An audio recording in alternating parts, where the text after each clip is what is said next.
तो फ्रेंड्स, आज हम लोग देखने वाले हैं एवरेज ड्यू डेट का revision, right.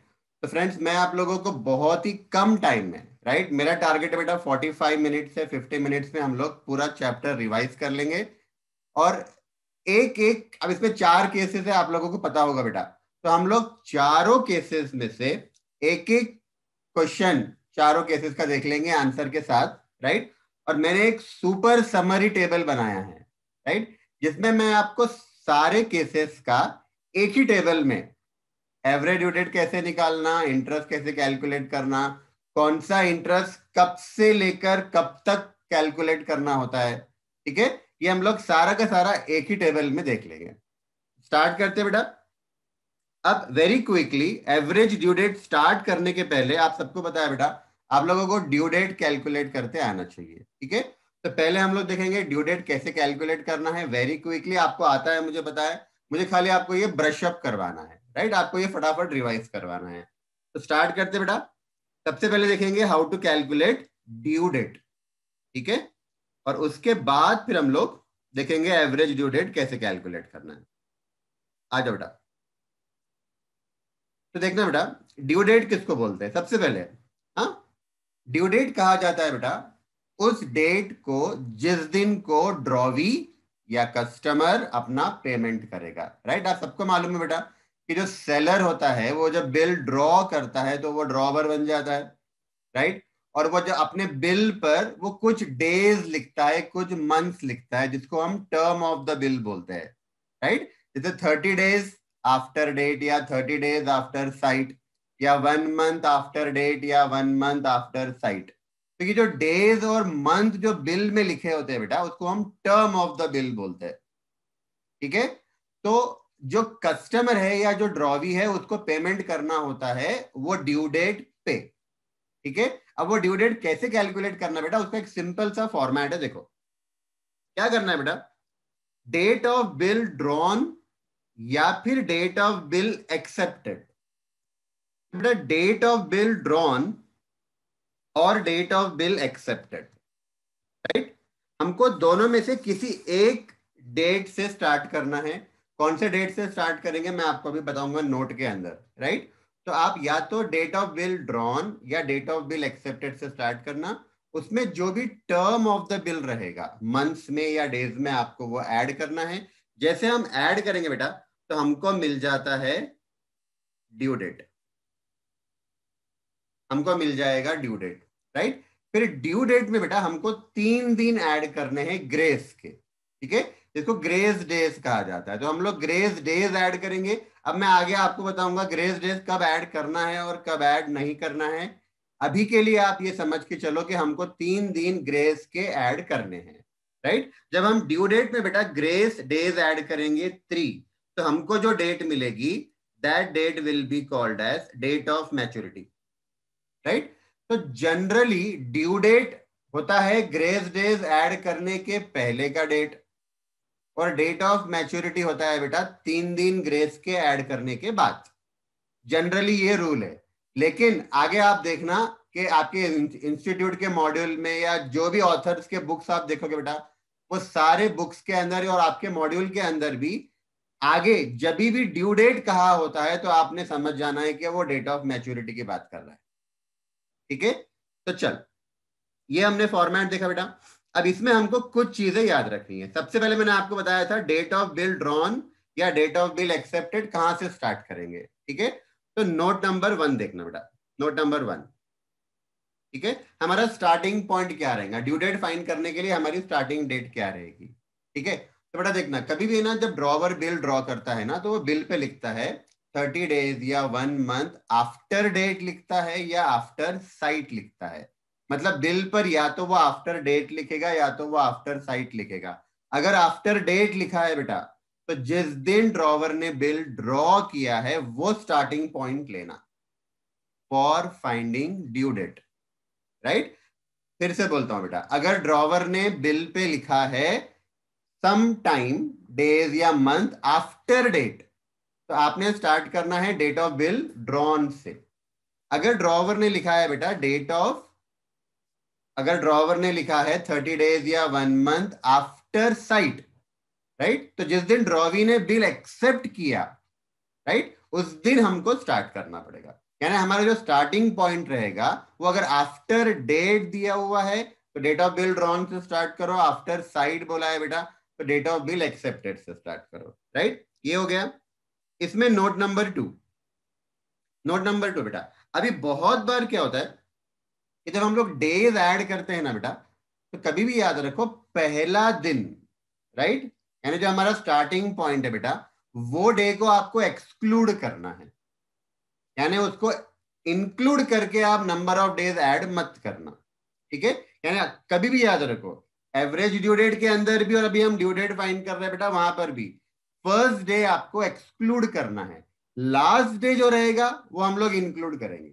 First day exclude करो मतलब छोड़कर काउंट करो, राइट, और लास्ट डे आपको इंक्लूड करना है।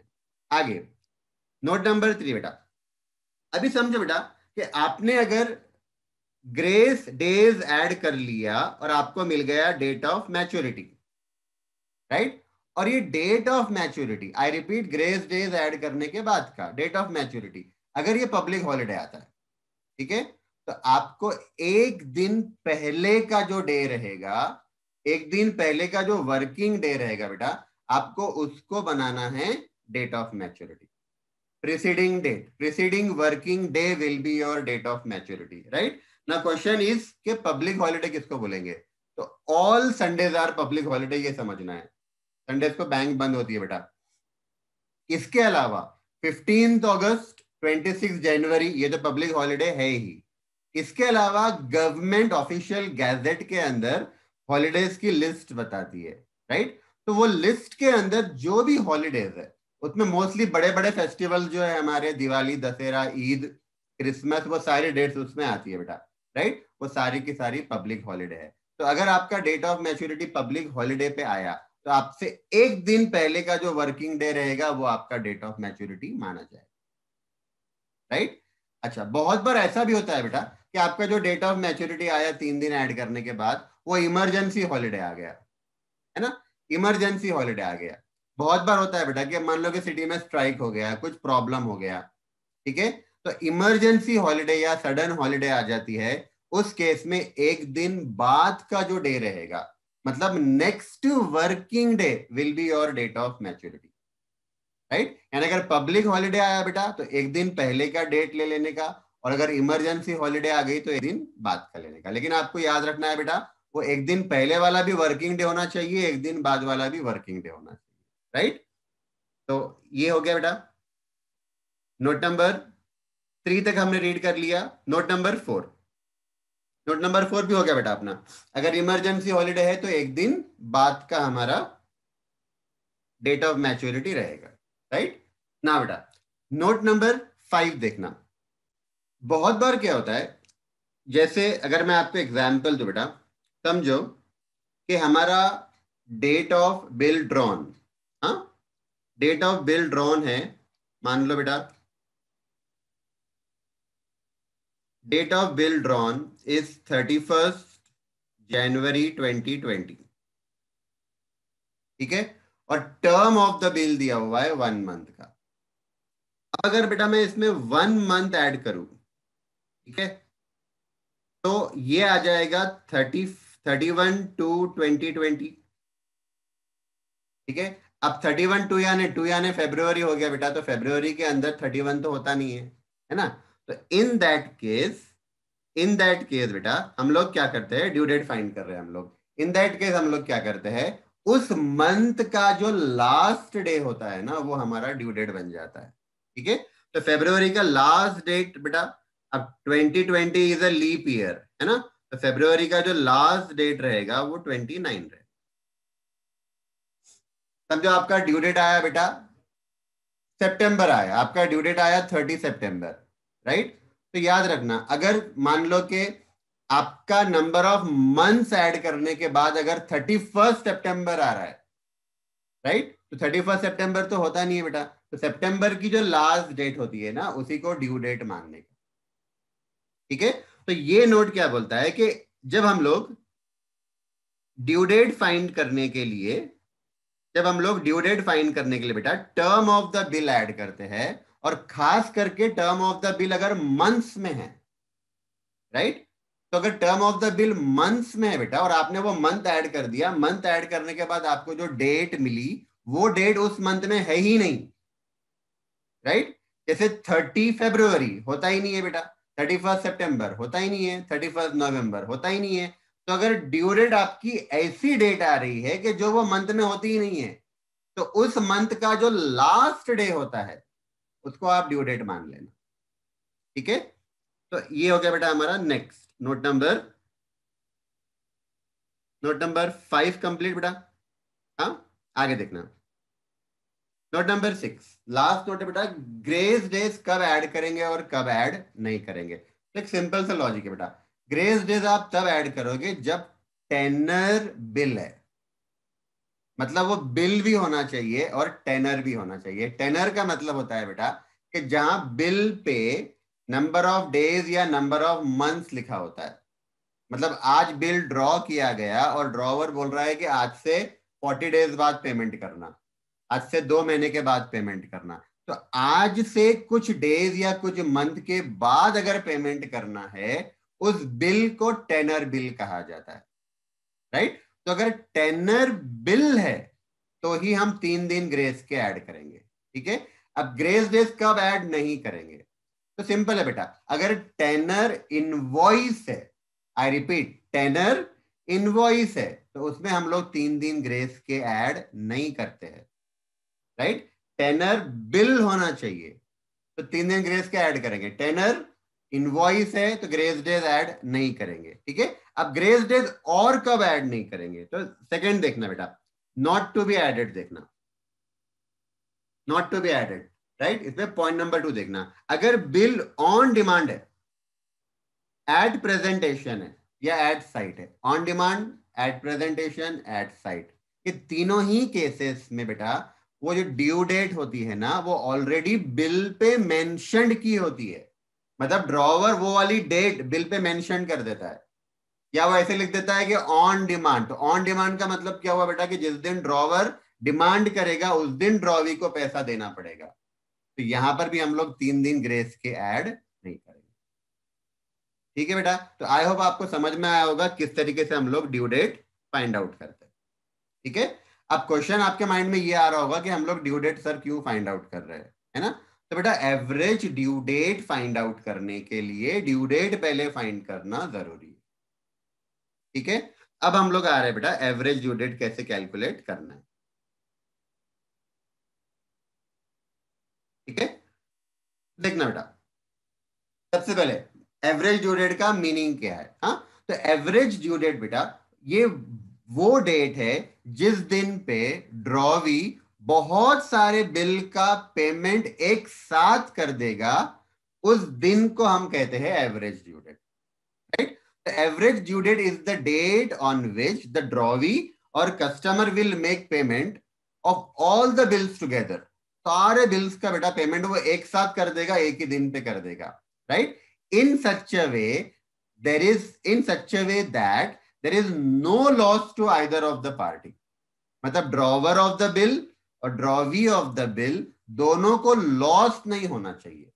अब समझो बेटा लॉस कैसे हो सकता है, तो ड्रॉवी कुछ बिल लेट पे कर रहा है, कुछ बिल अर्ली पे कर रहा है, राइट? तो लेट पे करने के लिए जो उसको इंटरेस्ट देना पड़ता था वो इंटरेस्ट नहीं देना पड़ेगा, और कुछ बिल का पेमेंट वो अर्ली कर रहा है तो उसका डिस्काउंट उसको मिलना चाहिए था, तो वो डिस्काउंट भी नहीं मिलेगा। तो यहां पे होता क्या है बेटा, एवरेज ड्यू डेट वो डेट आती है, राइट, कि जिस दिन पे पेमेंट करने पर टोटल डिस्काउंट जो मिलना चाहिए ड्रॉवी को और टोटल इंटरेस्ट जो लगना चाहिए ड्रॉवी को लेट पेमेंट करने का, वो इंटरेस्ट इनकम ड्रॉवी की और इंटरेस्ट का एक्सपेंसेस बेटा वो एग्जैक्टली सेम हो जाता है। एंड दैट्स व्हाई हम लोग बोलते हैं कि ड्रॉवर और ड्रॉवी किसी का भी लॉस नहीं होता है अगर एवरेज ड्यू डेट को पेमेंट होता है तो, राइट? चलो बेटा, अब इसका ना एक जनरल स्टेप्स है कि एवरेज ड्यू डेट कैलकुलेट कैसे करना है ना? मैंने आपको अभी तक केसेस नहीं बताए, हम लोग केसेस की बात अभी नहीं कर रहे, अभी हम लोग जनरल देख रहे हैं कि एवरेज ड्यू डेट कैलकुलेट कैसे होता है। ठीक है, तो सिंपल है बेटा, बहुत सिंपल है। आपको स्टेप नंबर 1 क्या करना है, आपको देखना है कि क्वेश्चन के अंदर ड्यू डेट्स, बिल के ड्यू डेट्स क्वेश्चन में दिए हैं कि नहीं दिए हैं, राइट। अगर क्वेश्चन में बिल के ड्यू डेट दिए हैं तो आपको डायरेक्टली स्टेप नंबर 2 पे आ जाना है, राइट। और अगर बिल के ड्यू डेट नहीं दिए है बेटा, तो पहले आप ड्यू डेट कैलकुलेट कर लो। कैसे कैलकुलेट करना, जो मैंने आपको अभी थोड़ी देर पहले बताया। ठीक है, तो स्टेप नंबर 1, अगर ड्यू डेट्स दिए हैं बिल के, स्टेप नंबर 2 पे आ जाओ। और ड्यू डेट्स नहीं दिए हैं बेटा, तो पहले ड्यू डेट्स कैलकुलेट कर लो, right. Step number 2, step number 2 बेटा, स्टेप नंबर 2 के लिए बेटा हम लोग क्या करेंगे, जितने भी ड्यू डेट्स हमारे पास है ना, हम लोग उसमें से एक बेस डेट लेंगे, राइट। अब बेस डेट लेने के लिए देखो, 4 केसेस, आप सबको मालूम है बेटा कि हम लोग एवरेज ड्यू डेट 4 केसेस में कैलकुलेट करते हैं, राइट। तो चारों केसेस में बेस डेट लेने का थोड़ा सा डिफरेंट तरीका है। ठीक है, तो जैसे जैसे वो केसेस आएंगे बेटा, मैं आपको बताऊंगा कि बेस डेट कैसे कैलकुलेट करना है। अभी के लिए ये आप ये समझो कि बेस डेट 365 डेज में से, हमारे पूरे ईयर में 365 डेज है बेटा, 365 डेज में से किसी भी डे को आप बेस डेट मान सकते हो। आई रिपीट, 365 में से any day can be a base date, right. पर रेकमेंडेड क्या है वो हम लोग आगे देखेंगे। अभी के लिए आप ये समझो कि बेस डेट कोई भी डे हो सकता है। ठीक है, तो अगर ट्रू फॉल्स आता है एग्जाम में तो आपको याद रखना है, हाँ, कि base date can be any day of the year. ठीक है, तो बेस डेट आपने सेलेक्ट कर लिया बेटा। स्टेप नंबर 3, अब हम क्या करेंगे, बेस डेट से number of days find out करना है टिल द ड्यू डेट। यानी बेटा हम लोग स्टार्ट करेंगे बेस डेट से, और सारे ड्यू डेट्स तक कितने नंबर ऑफ डेज हो रहे हैं ये फाइंड आउट करेंगे। ठीक है, हर एक बिल का number of days find out करेंगे। स्टार्ट करेंगे बेस डेट से और नंबर ऑफ डेज तक, ड्यू डेट तक कैलकुलेट करेंगे। ठीक है, तो ये हो गया हमारा स्टेप नंबर 3। स्टेप नंबर 4 बेटा, हमको एक कॉलम बनाना है प्रोडक्ट का। अभी हम लोग हमारा फॉर्मेट देखेंगे, टेबल देखेंगे बेटा, उसमें हम लोग एक कॉलम बनाएंगे प्रोडक्ट का, राइट। तो प्रोडक्ट फाइंड आउट करना है। प्रोडक्ट कैसे फाइंड करेंगे बेटा, तो सारे बिल की अमाउंट हमारे पास रहेगी, है ना, और सारे बिल के नंबर ऑफ डेज भी हमने फाइंड आउट कर लिए हैं फ्रॉम बेस डेट, राइट। तो वो अमाउंट को आप नंबर ऑफ डेज से मल्टीप्लाई कर लेना, आपको प्रोडक्ट मिल जाएगा।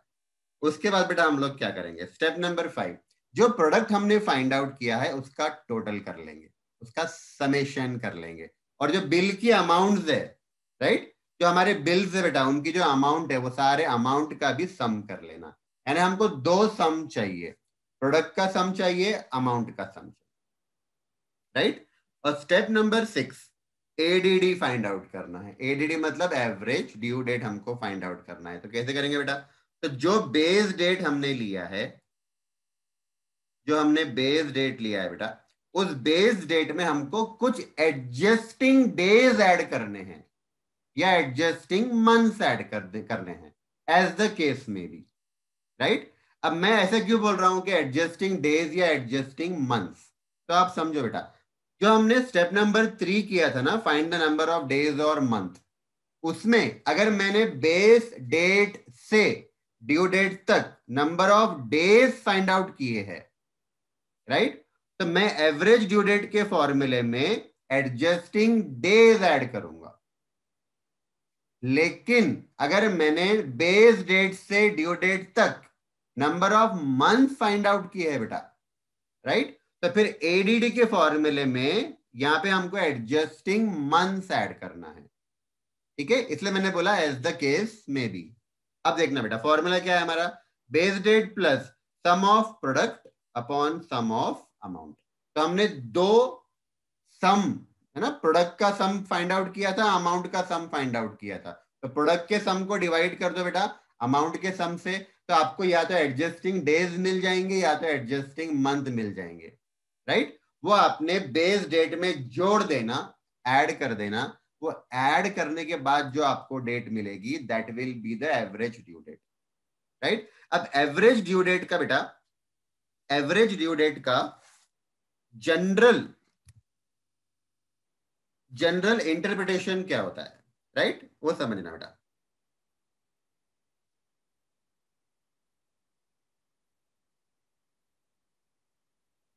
राइट, समझे बेटा, ये हमारा टाइम लाइन है, ये हमारा टाइम लाइन है, राइट। और यहां पे हमारा एवरेज ड्यू डेट आया, ठीक है। अगर drawee customer average due date को पे करता है, ठीक है, तो उसको कोई इंटरेस्ट नहीं देना पड़ेगा और उसको कोई डिस्काउंट भी नहीं मिलेगा। उसको कोई इंटरेस्ट पे नहीं करना है बेटा, एक्स्ट्रा कुछ नहीं पे करना। जो सारे बिल्स है, सारे बिल्स का अमाउंट पे करना पड़ेगा, उसको कोई इंटरेस्ट देना नहीं है, ना उसको कोई डिस्काउंट मिलेगा, राइट। ये फर्स्ट पॉइंट। सेकेंड पॉइंट बेटा, अगर मान लो कि पेमेंट एवरेज ड्यू डेट के बाद हो रहा है, यानी अगर ड्रॉवी एवरेज ड्यू डेट के बाद पे कर रहा है बेटा, तो हमको देखना है एवरेज ड्यू डेट से तो डेट ऑफ पेमेंट तक नंबर ऑफ डेज कितने हो रहे हैं, राइट, नंबर ऑफ डेज। इससे इससे मालूम पड़ता है बेटा कि कितना कितना डेज लेट पे किया हुआ है, राइट। इससे मालूम पड़ता है नंबर ऑफ लेट डेज या number of days from average due date to date of payment. Simple है बेटा, कितना दिन लेट पे किया ये हमको डेज मिल जाएगा, राइट। तो इतने डेज का एडीडी से डेट ऑफ पेमेंट तक का, इतने डेज का इंटरेस्ट कैलकुलेट करना, राइट। तो drawee will have to pay in addition to the amount of bill interest also, right. और जब आप एवरेज ड्यू डेट से डेट ऑफ पेमेंट तक नंबर ऑफ डेज काउंट करेंगे ना बेटा, तो आपको पहला दिन छोड़कर काउंट करना है। आपको पूरे चैप्टर में याद रखना है कि पहले जब भी हम डेज काउंट कर रहे हैं, राइट, तो पहला दिन छोड़ के मैं काउंट करूंगा, ठीक है। अब बहुत बार ऐसा होता है बेटा कि drawee customer average due date से पहले पे कर रहा है, अर्ली पे कर रहा है, राइट। तो इसको मैं बोल सकता हूं बेटा अर्ली पे, है ना, अर्ली पे। और यहां पे इसको लेट लेट पेमेंट बोलो, यहां पे ये लेट पे कर रहा है। अगर अर्ली पेमेंट होता है बेटा, अर्ली पेमेंट होता है, तो हमको पहले तो डेज काउंट करने हैं। कहां से डेट काउंट करने हैं बेटा, डेट ऑफ पेमेंट से काउंट करना है एवरेज ड्यू डेट तक। डेट ऑफ पेमेंट से काउंट करो बेटा एवरेज ड्यू डेट तक, अगेन पहला दिन छोड़ के काउंट करना, ठीक है। इतने डेज का इतने डेज का बेटा डिस्काउंट डिस्काउंट मिलेगा ड्रॉवी को, इतना डिस्काउंट मिलेगा ड्रॉवी को। इसका सिंपल मतलब है बेटा कि इतना अमाउंट उसको कम पे करना पड़ेगा, राइट। से फॉर एग्जाम्पल सारे बिल्स का सम आया था 10,000 रुपीज और डिस्काउंट उसको मिल रहा है 500 रुपीज, इसका मतलब वो 9,500 पे करेगा, राइट। अब समझो कि वो लेट पे कर रहा है बेटा, और लेट पेमेंट करने का इंटरेस्ट आ रहा है 500 रुपीज। तो सारे बिल का अमाउंट तो 10,000 है, प्लस 500 रुपीज का उसको इंटरेस्ट भी पे करना पड़ेगा, ठीक है बेटा। तो ये सिंपल सा इंटरप्रिटेशन है हमारा एवरेज ड्यू डेट का, राइट। अब एक छोटा सा मैंने फॉर्मेट बनाया है, वो फॉर्मेट देख लो। जब भी हम लोग एवरेज ड्यू डेट कैलकुलेट करेंगे बेटा, हमको ये 4 कॉलम बनाने हैं, राइट। पहला column due date of bill, यहाँ पे जितने भी बिल्स हमको दिए हैं सबका ड्यू डेट लिख लो, सारे बिल्स की अमाउंट लिख लो सेकेंड कॉलम में। थर्ड कॉलम में बेटा number of days from base date till due date मुझे फाइंड आउट करना है, जो हमने स्टेप्स में देखा था। Starting from base date till due date हमको नंबर ऑफ डेज या नंबर ऑफ मंथ्स कैलकुलेट करके यहाँ पे लिखना है, ठीक है।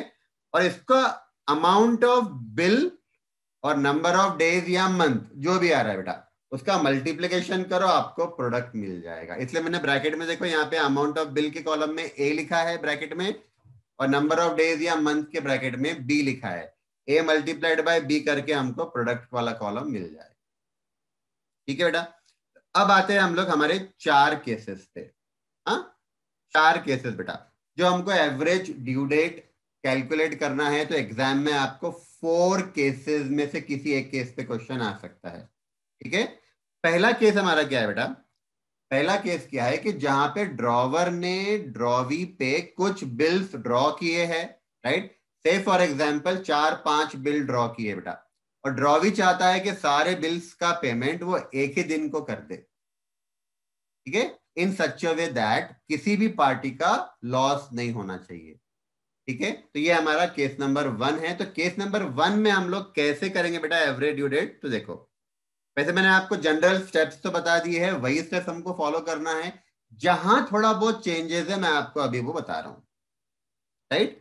तो अब देखो बेटा, केस नंबर 1। हाँ, केस नंबर 1 में क्या है बेटा? For making lump sum payment against various bill drawn on different dates with different due dates.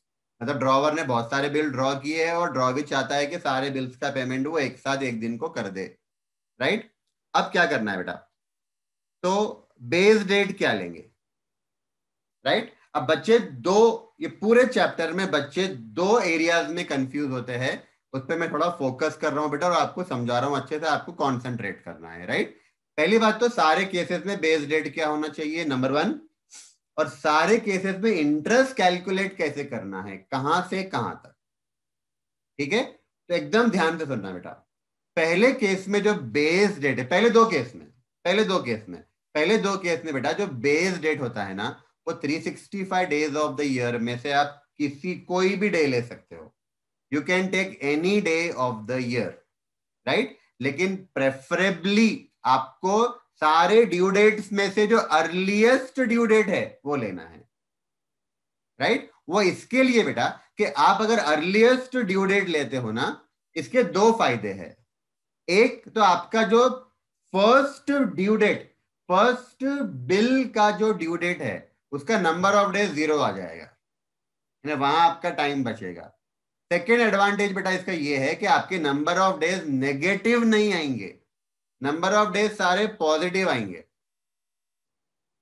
ठीक है, होता क्या है, अगर मैं बीच में से, मान लो कि ईयर में से बीच में का कोई डे ले लूं, 30 जून ले लूं या 30 नवंबर ले लूं, कोई भी अगर मैं डैम डेट ले लूं बीच का, तो हो सकता है, देखो पहली बात तो आपका पहला फर्स्ट ड्यू डेट का नंबर ऑफ डेज आपका 0 नहीं आएगा।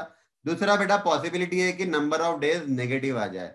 नंबर ऑफ डेज नेगेटिव भी आते हैं तो कोई प्रॉब्लम नहीं है, आंसर हमारा सेम ही आएगा, पर आपको सॉल्व करने में टाइम ज्यादा जाएगा, राइट? तो इट इज ऑलवेज रिकमेंडेड कि आप लोग जो अर्लीस्ट ड्यू डेट रहेगा उसको बेस डेट मान लेना, पहले दो केस में। ठीक है, एडीडी फाइंड कैसे करेंगे बेटा? तो वही फॉर्मूला है जो हमने जनरल स्टेप्स देखे थे ना, वही स्टेप्स हमको फॉलो करना है। तो बेस डेट हमने ले लिया है बेटा, जो हमारा अर्लीस्ट ड्यू डेट था। फिर हमने दो कॉलम बनाए थे, प्रोडक्ट वाला एक कॉलम, अमाउंट वाला एक कॉलम। प्रोडक्ट वाले कॉलम का टोटल कर लिया, सम आ गया। अमाउंट वाले कॉलम का सम आ गया बेटा। तो sum of product upon sum of amount. ठीक है, तो बेस डेट में आपने वो जो sum of product upon sum of amount करके जो नंबर ऑफ डेज आएंगे या नंबर ऑफ मंथ्स आएंगे वो आपने ऐड कर देना। नंबर ऑफ डेज कब आएगा, नंबर ऑफ मंथ्स कब आएगा बेटा? तो जब हम लोग एवरेज ड्यू डेट कैलकुलेट करते हैं, राइट? और ये हमारा कॉलम नंबर 3 है बेटा। तो यहां पे जब हम लोग कॉलम नंबर 3 में यहां पे, राइट, तो अगर मैं बेस डेट से ड्यू डेट तक डेज काउंट कर रहा हूं, राइट, तो फिर आपको आपके फॉर्मूले में यहां पे नंबर ऑफ डेज मिलेगा।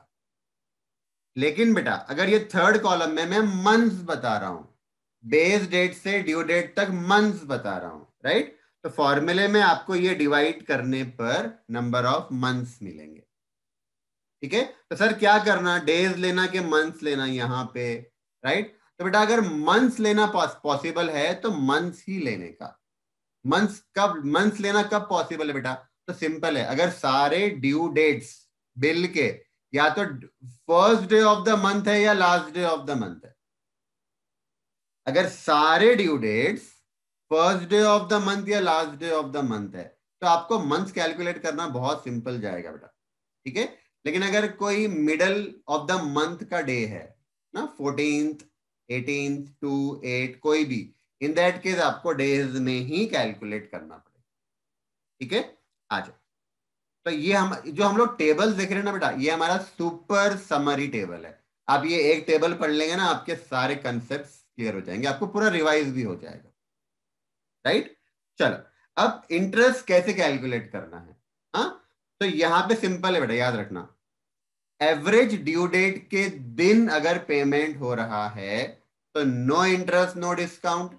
एवरेज ड्यू डेट से लेट पे करेंगे बेटा, I repeat, average due date से लेट पे करेंगे तो आपको उतने लेट पीरियड का इंटरेस्ट भी देना पड़ेगा। एवरेज ड्यू डेट से अर्ली पेमेंट किया बेटा तो आपको डिस्काउंट मिलेगा, आपको यानी ड्रॉवी को डिस्काउंट मिलेगा, ठीक है। तो यहाँ पे इंटरेस्ट कैलकुलेट करना कैसे है, हमको एवरेज ड्यू डेट से काउंट करो, डे स्टार्ट काउंट करो, और डेट ऑफ पेमेंट तक कितने डेज हो रहे हैं देखना, उतने डेज का इंटरेस्ट कैलकुलेट कर लो, ड्रॉवी को उतना इंटरेस्ट भी देना पड़ेगा, ठीक है बेटा। तो ये हमने केस नंबर 1 देखा। अब हम लोग केस नंबर 1 का एक क्वेश्चन देख रहे हैं, ठीक है। वेरी क्विकली देखना बेटा, the following amounts are due to X by Y, Y wants to pay, Y drawee है, कस्टमर है बेटा, वाई चाहता है कि वो 18 मार्च को पे करे, केस नंबर 1, और केस नंबर 2 है बेटा 14 जुलाई को पे करे, राइट। अब देखना, इंटरेस्ट का रेट दिया हुआ है 8% पर एनम।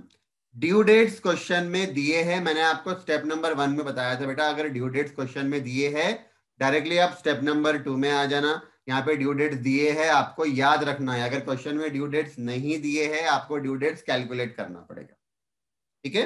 आ जाओ, तो ड्यू डेट दिए बेटा 10 जनवरी को 500 रुपीज पे करना है, 26 जनवरी को 1000 पे करना है, राइट। और आपको याद होगा मैंने ड्यू डेट्स कैलकुलेट करते टाइम आपको बताया था, अगर 3 दिन ऐड करने के बाद, मतलब डेट ऑफ मैच्योरिटी, राइट, अगर वो पब्लिक हॉलिडे आता है तो हम लोग एक दिन पहले का डे लेते हैं, मतलब प्रीसीडिंग वर्किंग डे हमारा डेट ऑफ मैच्योरिटी होता है, राइट। तो यहाँ रिपब्लिक डे है बेटा 26 जनवरी, तो हम हमारे आंसर में 25 जनवरी लेंगे, ठीक है।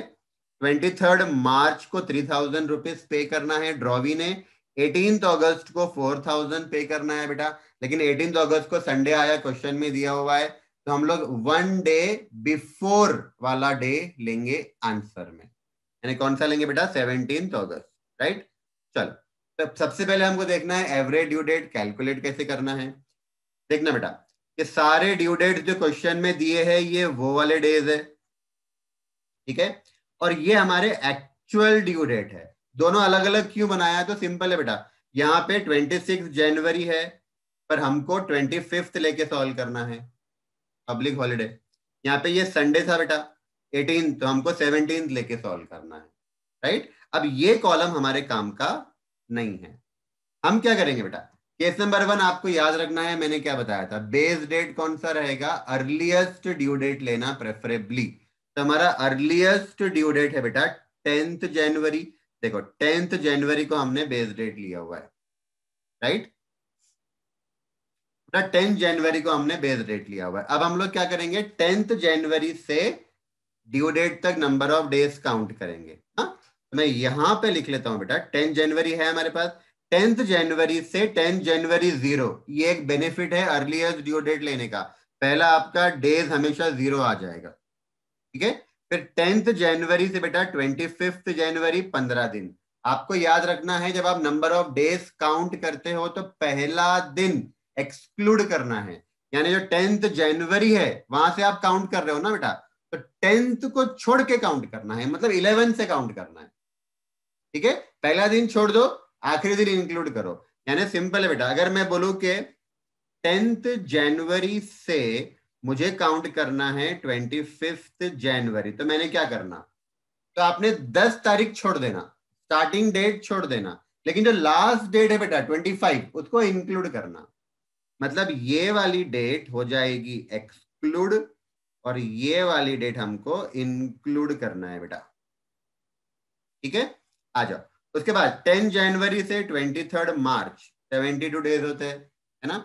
10 जनवरी से बेटा 17 अगस्त 219 डेज होते हैं, ठीक है। अब हमारे पास नंबर ऑफ डेज है और सारे बिल का अमाउंट भी है ना। तो इसको ऐसा कर सकते हैं बेटा हम लोग, इसको ए नाम दे दो, अमाउंट को बी नाम दे दो, और A मल्टीप्लाइड बाय B करेंगे तो हमको प्रोडक्ट मिल जाएगा। ठीक है, तो 0 इंटू 500 0, 15 इंटू 1000 15,000 बेटा, 72 इंटू 3000 किया 2,16,000, 219 डेज इंटू 4000 करेंगे 8,76,000। सारे प्रोडक्ट का टोटल कर लेना बेटा, 11,07,000 आया सम ऑफ प्रोडक्ट, और सारे अमाउंट की टोटल कर लेंगे बेटा, तो ये हमको मिल गया सम ऑफ अमाउंट। ठीक है, अब एवरेज ड्यू डेट कैसे आएगा, तो बहुत सिंपल है बेटा, हमारा फॉर्मूला क्या था एवरेज ड्यू डेट का, बेस डेट ले लो और उसमें sum of product divided by sum of amount करके जो नंबर ऑफ डेज आएगा वो ऐड कर दो, है ना। तो 10 जनवरी हमारा बेस डेट था, 11,07,000 sum of product, 8,500 sum of amount, इसको डिवाइड कर लेना बेटा, 131 डेज आता है, राइट। अब समझना बेटा, जब हम लोग 131 डेज ऐड करेंगे ना, तो आपको समझना है बेटा, जब हम लोग sum of product divide by sum of amount करते हैं ना, तो हमको जो नंबर ऑफ डेज मिलता है, राइट, वो नंबर ऑफ डेज उसको राउंड नहीं करना है हमको। राउंड का मतलब क्या होता है, अगर हमारा पहला डेसिमल पॉइंट 5 या 5 से ज्यादा है तो हम लोग एक ऐड करते हैं, अदरवाइज हम लोग वो डेसिमल को एक्सक्लूड कर देते हैं, इसको राउंड करना बोलते हैं। यहाँ पे राउंड नहीं करना है। अगर आपका नंबर ऑफ डेज 130.1 भी आया तब भी इसको आप 131 कर देना, यानी डेसिमल के बाद कोई भी नंबर है, whether it is more than 5 और लेस देन 5, आपने एक दिन बढ़ा देना, मतलब सिंपल है बेटा, नेक्स्ट डिजिट आपको ले लेना है। ठीक है, हाँ, अगर नंबर ऑफ डेज आपका राउंड में ही आया पहले ही, तो फिर आप नेक्स्ट डेट मत लेना। मान लो आपका आंसर एग्जैक्टली 130 आया तो फिर 130 ऐड कर देना। हाँ, पर 130.1 130.2 आया तो फिर 131 ले लो। ठीक है, चल, तो बेटा ये हमारा 21 मई हमारा एवरेज ड्यू डेट आ गया। ठीक है, अब क्वेश्चन में ये दिया था बेटा, क्वेश्चन में देखो क्या दिया था, हमारा एवरेज ड्यू डेट आया बेटा हमारा 21 मई। ठीक है, तो अगर ड्रॉवी इस दिन पेमेंट करना चाहता है तो बहुत अच्छी बात है, उसको इंटरेस्ट देना नहीं पड़ेगा, कोई डिस्काउंट भी नहीं मिलेगा। हाँ, लेकिन अब हमारे क्वेश्चन में देखना बेटा, क्वेश्चन में क्या दिया था, हमारा ड्रॉवी केस नंबर ए में क्या बोला हुआ है कि वो 18 मार्च को पे करना चाहता है, राइट, ही वॉन्ट्स टू पे ऑन 18 मार्च। तो बेटा पेमेंट वो कब करना चाह रहा है, 18 मार्च को पेमेंट करना चाह रहा है, मतलब ड्यू डेट से पहले। अब ड्यू डेट से पहले पे करेगा बेटा, मतलब वो अर्ली पे कर रहा है, तो अर्ली पे करेगा ना तो उसको डिस्काउंट मिलेगा, drawee will get discount, right. कितने डेज का मिलेगा बेटा, तो मुझे डेट ऑफ पेमेंट से काउंट करना है number of days average due date तक। और अगेन मैं फिर से बता रहा हूं, जब आप नंबर ऑफ डेज काउंट करते हो बेटा, तो पहला दिन एक्सक्लूड, आखिरी दिन इंक्लूड, मतलब डेट ऑफ पेमेंट 18 मार्च मैं एक्सक्लूड करूंगा, 21 मई मैं इंक्लूड करूंगा, फर्स्ट डे छोड़ दो, लास्ट डे इंक्लूड करो। ठीक है, तो ये कितना आता है बेटा, ये आता है बेटा 64 डेज। ठीक है, तो 64 डेज का डिस्काउंट हमको कैलकुलेट करना है। तो सिंपल है बेटा, 8,500 टोटल हमारा सारे बिल्स का एग्रीगेट सम है। 8,500 पे 8% क्वेश्चन में इंटरेस्ट दिया हुआ है। अब 8% पूरे ईयर का है बेटा, 8% एनुअल रेट ऑफ इंटरेस्ट है। हमको 64 डेज का फाइंड आउट करना है, तो मल्टीप्लाइड बाय 64 डिवाइड बाय 365। ठीक है, तो हमको डिस्काउंट मिल रहा है बेटा 119.2, मतलब ड्रॉवी को 119.2 का डिस्काउंट अलाउ करेगा। मतलब सिंपल है बेटा, ड्रॉवी इतना अमाउंट कम पे करेगा, राइट। तो ड्रॉवी वो सपोज टू पे 8,500, पर वो 119.2 कम पे करेगा। मतलब कितना पे करेगा बेटा, वो 8380.7 रुपीज वो पे करेगा। ठीक है, सेकेंड केस दिया था बेटा कि ड्रॉवी अगर 14 जुलाई को पे करना चाहता है, तो अगर ड्रॉवी पे करना चाहता है बेटा 14 जुलाई को, इट मीन्स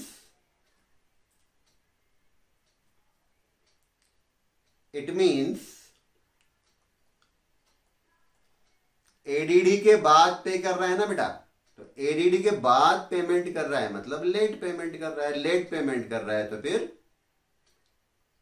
ड्रॉवी को इंटरेस्ट भी देना पड़ेगा along with amount of bill, right. तो कितने दिन का इंटरेस्ट पे करना पड़ेगा, तो सिंपल है बेटा, एडीडी से काउंट करो डेट ऑफ पेमेंट तक कितने दिन होते हैं, ठीक है। तो देखना एडीडी से काउंट करेंगे डेट ऑफ पेमेंट तक, तो वो 54 डेज होते हैं बेटा। अब 54 डेज का इंटरेस्ट आप लोग कैलकुलेट कर लो, सिंपल है बेटा। 8500 पे 8%, 54 अपॉन 365 कर लेंगे, तो 54 डेज का इंटरेस्ट मिलेगा 100.6। तो ड्रॉवी को टोटल बिल का अमाउंट तो पे करना ही है, प्लस उसको इंटरेस्ट भी पे करना है, राइट। तो इंटरेस्ट भी ऐड कर लेंगे बेटा, 8500 प्लस 100.6 करेंगे, 8600.6 rupees drawee will have to pay, right. ये हमारा केस नंबर 1 है बेटा, राइट। आई होप आपको समझ में आ रहा होगा। केस नंबर 2 देखना है बेटा, केस नंबर 2। केस नंबर 2 कब यूज होता है? केस नंबर 2 में क्या होता है बेटा कि एक पार्टी दूसरे पार्टी को सेल कर रही है, मान लो मिस्टर ए मिस्टर बी को सेल कर रहा है बेटा, राइट। और मिस्टर ए मिस्टर बी से परचेज भी कर रहा है, राइट। मान लो मैं सेलर हूं बेटा, मैं एक पर्सन को, मान लो मिस्टर बी को, मैं मिस्टर बी को सेल भी कर रहा हूं और मैं मिस्टर बी से परचेज भी कर रहा हूं। मतलब मुझे मिस्टर बी से पैसा आना भी है क्योंकि मैंने सेल किया हुआ है, बिल ड्रॉ किया है, और मुझे मिस्टर बी को पैसा देना भी है। वाई? बिकॉज मैंने उससे परचेज किया हुआ है, बिल एक्सेप्ट किया हुआ है, मैं ड्रॉवी भी हूं, तो मैं ड्रॉवर भी हूं, एट द सेम टाइम मैं ड्रॉवी भी हूं। तो for some bills I am a drawer and for some bills I am drawee, right. तो इन दिस केस हम लोग केस नंबर 2 फॉलो करते हैं, ठीक है। तो एवरेज ड्यू डेट कैसे कैलकुलेट करना, this is the big question. हाँ, तो बेटा फॉर्मेट तो यही फॉलो करना है, फॉर्मेट तो यही फॉलो करेंगे, हाँ, लेकिन हमको 2 टेबल बनाने पड़ेंगे। 2 टेबल कौन से? तो समझो बेटा, फॉर एग्जाम्पल कि मैंने मिस्टर बी को 4 बिल ड्रॉ किया, 3 बिल ड्रॉ किया, bill number A, bill number B, bill number C, 3 bill मैंने ड्रॉ किया, राइट। मतलब मैं ड्रॉवर बन गया, तो मेरे लिए वो तीनों बिल का पैसा बेटा बिल्स रिसीवेबल रहेगा क्योंकि मैं ड्रॉवर हूं, मुझे पैसा आएगा, राइट। और मैंने 3 bill number X, bill number Y, bill number Z मैंने एक्सेप्ट किए। मिस्टर बी ड्रॉवर है, उसने बिल ड्रॉ करा, मैंने एक्सेप्ट करा, तो मेरे लिए बेटा बिल्स पेएबल हो गया ना। तो 3 बिल्स के लिए मैं ड्रॉवर हूं तो मेरे लिए बिल्स रिसीवेबल है, और 3 बिल्स का मुझे पेमेंट करना है तो मेरे लिए बिल्स पेएबल है। तो जितने भी बिल्स रिसीवेबल है वो सबका एक अलग टेबल बनेगा, जितने भी बिल्स पेएबल है उसका सेपरेट टेबल बनेगा।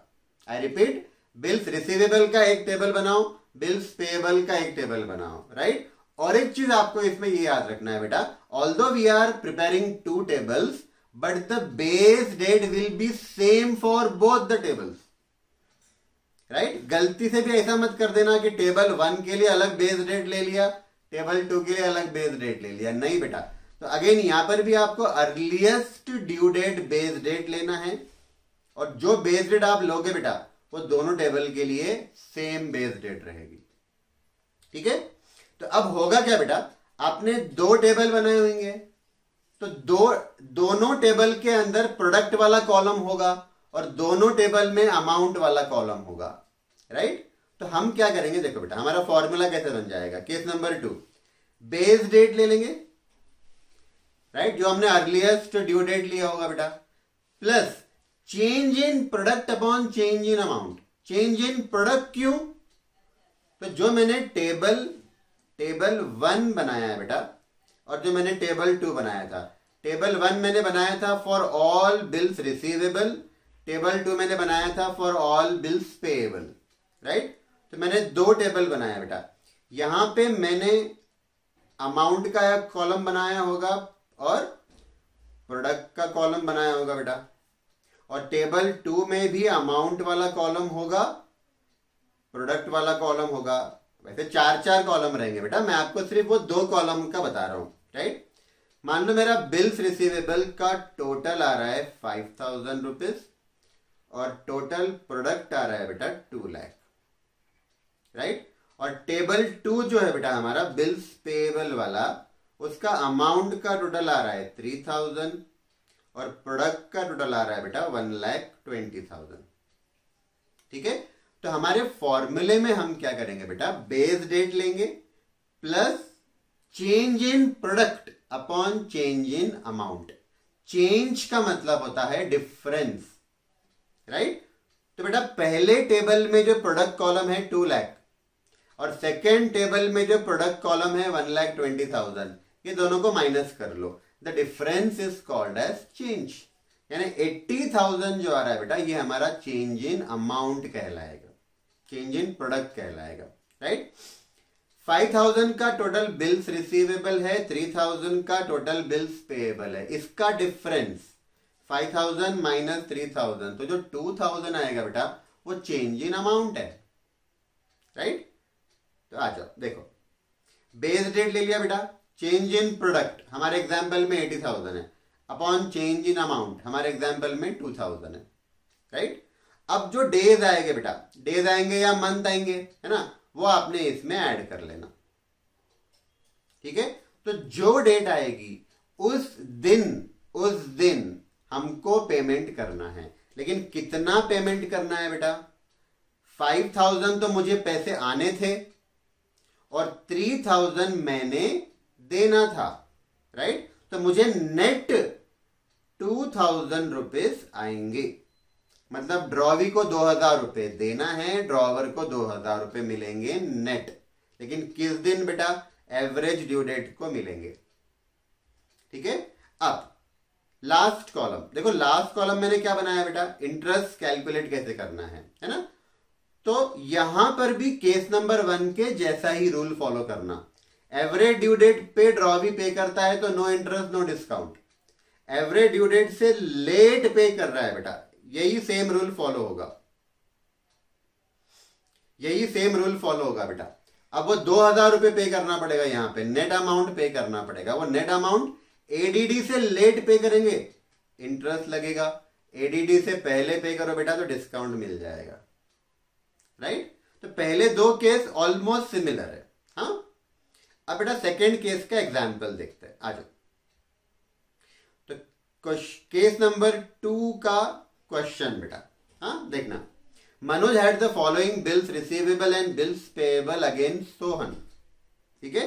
Calculate the average due date when the payment can be received और made without any loss of interest, without any loss of interest. Simple है बेटा, अगर क्वेश्चन में बोला कि वो दिन फाइंड करो जिस दिन पे पेमेंट करने पर इंटरेस्ट और डिस्काउंट कुछ भी नहीं आएगा, मतलब दोनों पार्टी का लॉस नहीं होगा, तो आप समझ जाओ बेटा वो बोल रहा है एडीडी फाइंड करो, ठीक है। तो क्वेश्चन देखना बेटा, 5 बिल्स है जो बिल्स रिसीवेबल है, राइट, मतलब पैसा आना है बेटा, ठीक है। उसका टेन्योर भी दिया हुआ है, हाँ। अब क्वेश्चन में बेटा ड्यू डेट दिया नहीं है, मैंने आपको बताया था step number 1 due date find करो, तो अगर ड्यू डेट नहीं दिया है तो मुझे पहले ड्यू डेट फाइंड करना पड़ेगा। तो यहां पे बेटा हमको 5 बिल्स दिए, जिस दिन बिल ड्रॉ हुआ ना वो डेट दिया है बेटा, और बिल का टर्म दिया हुआ है, ठीक है। तो याद करो मैंने क्या बताया था बेटा, बिल आफ्टर डेट है तो डेट ऑफ बिल ड्रॉन से स्टार्ट करो, आफ्टर साइट है तो डेट ऑफ बिल एक्सेप्टेड से स्टार्ट करो, राइट। अगर क्वेश्चन में कुछ बोला नहीं है कि आफ्टर डेट है या आफ्टर साइट है, आफ्टर डेट मान लेना, ठीक है। नंबर ऑफ डेज या नंबर ऑफ मंथ जो भी रहेगा ऐड करो, ड्यू डेट मिलेगा बेटा, फिर आपको 3 डेज ग्रेस के ऐड, बिल है ना, टेन्योर बिल है तो 3 दिन ग्रेस के भी ऐड करने पड़ेंगे, राइट। तो आपको अपना डेट ऑफ मैच्योरिटी मिल जाएगा, हाँ। 3 बिल मैंने एक्सेप्ट किए हैं, मतलब मेरे लिए बिल्स पेएबल हो गया, मैं ड्रॉवी हूं 3 बिल के लिए, राइट। उसका भी ड्यू डेट दिया नहीं बेटा, टर्म दिया हुआ है, मुझे ड्यू डेट फाइंड करना पड़ेगा। सिंपल, मैंने बताया कैसे ड्यू डेट फाइंड करना है। हाँ, तो जो डेट ऑफ बिल दिया है बेटा उसमें आप टर्म ऐड कर दो और 3 डेज ग्रेस के ऐड कर दो, आपको ड्यू डेट मिल जाएगा। ठीक है, आगे देखना। क्वेश्चन में क्या दिया है बेटा, 15 अगस्त 2016 वॉज अ पब्लिक हॉलीडे। ये तो हमको मालूम है बेटा, इंडिपेंडेंस डे है ना।